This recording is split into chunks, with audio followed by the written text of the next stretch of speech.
আমাদের এখনকার একটা খুব সমস্যা দেখা যাচ্ছে, সবাই একটা কথা বলছে যে পড়াশোনা করেই কি করে আমি টাকা ইনকাম করবো, মানে পড়াশোনা করবো একদম আমি বিশাল বড় লোক হচ্ছি এরকম কি করে করবো।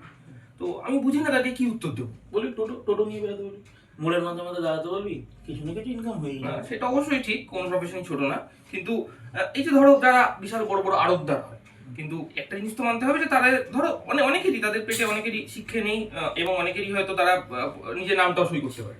এদিকে আমরা ধরো যারা কিনা পড়াশোনা লাইনের সাথে জড়িত কিন্তু খুব একটা ভালো অ্যামাউন্টের টাকা ইনকাম করতে পারে, তাহলে মানে মানুষের মধ্যে একটা জিনিস ডেলিভার হতেই পারে যে এত পড়াশোনা করছে, এত শিক্ষিত হয়ে লাভটা কি যদি ওরা এত ইনকাম না করতে পারে।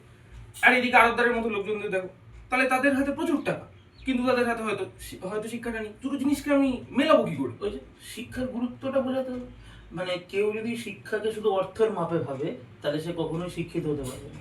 শিক্ষার গুরুত্ব যে অর্থের থেকে অনেকটা ঊর্ধ্বে, যে বুঝবে সে শিক্ষিত হবে, আর না হলে শুধু অর্থের পেছনে। আর শিক্ষিত লোককে অর্থ আয় করে না, অবশ্যই। ওই নিয়ে তোর ভেবে কাজ, ঠিক আছে, যাদের লাইফ সে যেভাবে বুঝে নেবে।